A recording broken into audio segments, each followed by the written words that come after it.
छत्तीसगढ़ में बिगड़ते कानून व्यवस्था को लेकर लगातार सियासत जारी है। पहले बालौदा बाजार, कवर्धा, फिर सूरजपुर और अब बलरामपुर की घटना से छत्तीसगढ़ में बिगड़ैल कानून व्यवस्था चर्चा में है। वहीं बिगड़ते कानून व्यवस्था को लेकर के कांग्रेस ने सवाल खड़े किए हैं। बलरामपुर जिले में स्वास्थ्य कर्मी की मौत के बाद बवाल मचा। आक्रोशित ग्रामीणों ने पुलिस को चप्पल से पिटाई तक कर दी है। इस पूरे मामले को लेकर के पीसीसी चीफ दीपक बैज ने सरकार पर हमला बोला। कहा, प्रदेश में कानून व्यवस्था पूरी तरीके से बिगड़ी हुई है। ऐसा लग रहा है प्रदेश में मानव द्वंद्व जो एक दूसरे के खून के प्यासे हैं। वहीं बीजेपी सांसद बृजमोहन अग्रवाल ने कांग्रेस का पलटवार करते हुए कहा कि जितनी भी वारदातें आई हैं सब में कांग्रेस नेता संलिप्त थे। वहीं इस घटना को लेकर कैबिनेट मंत्री श्याम बिहारी जायसवाल ने कहा, पूरे प्रदेश की कानून व्यवस्था में सुधार हुआ है। मुख्यमंत्री और गृह मंत्री ऐसी घटनाओं के प्रति गंभीर हैं। प्रदेश में इस प्रकार की मानसिकता वाले गुंडे अपराधी लोगों के खिलाफ सरकार सख्त कार्रवाई करेगी। बलरामपुर की पुलिस लॉकअप में मौत की घटना पूरे प्रदेश में झकझोर दिया है और इस घटना से कहीं न कहीं कवर्धा की लोहारेडी की प्रशांत साहू की घटना से लगभग मिलती जुलती है। तमाम सीनियर नेताओं के साथ हम लोग बलरामपुर जा रहे हैं और पीड़ित परिवारों से मिलेंगे, चर्चा करेंगे। आखिर मौत कैसे हुई, क्यों हुई, क्या फांसी लगाने से मौत हुई या फिर हत्या कर दी गई, ये तो वहाँ जाने के बाद स्थिति साफ होगा। लेकिन ये है कि लगातार पूरा प्रदेश में अराजकता का माहौल है। शासन प्रशासन नाम की चीज़ नहीं है,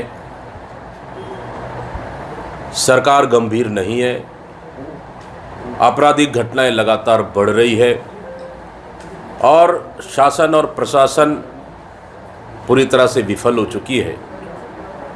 मतलब ये मान के चलिए कि छत्तीसगढ़ में मानव द्वंद्व चल रहा है, एक दूसरे के खून के प्यासे हो गए।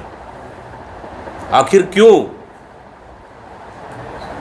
क्या सरकार से जनता का भरोसा उठ चुका है, प्रशासन का भरोसा उठ चुका है? क्या शासन प्रशासन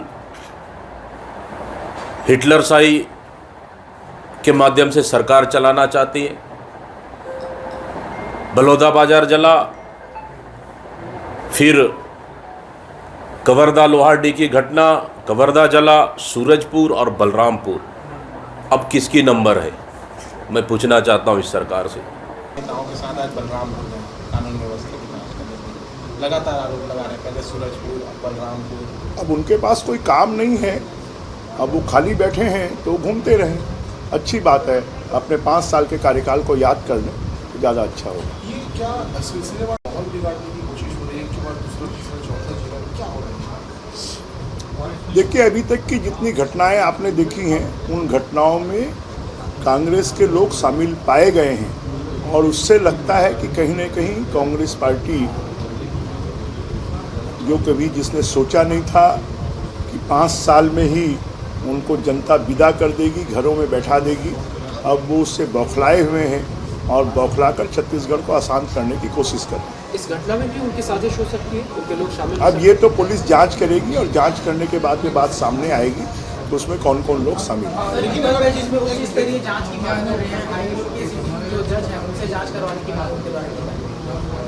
ऐसा है, वो जो कहेंगे वो सरकार करे, जरूरी नहीं है, और सरकार को जो उचित लगेगा वो सरकार निर्णय लेगी।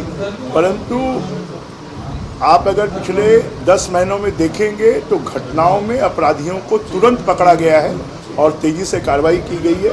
जो लोग भी छत्तीसगढ़ को अशांत करने की कोशिश करेंगे उनके खिलाफ में सरकार कड़ी से कड़ी कार्रवाई करेगी। ये रायपुर दक्षिण, देखिए, छत्तीसगढ़ प्रदेश एक बड़ा प्रदेश भी है और कहीं इस प्रकार की घटनाएं, इसको संयोगवश कहें या अपरिहार्य रूप से कहें, घटनाएं तो पहले कई बड़े घटनाएं होते थे और घटना छोटा बड़ा नहीं होता, घटना तो घटना है। लेकिन इस प्रकार की घटनाएं ना हो, इसके लिए सरकार पूरी क्षमता से प्रयास कर रही है।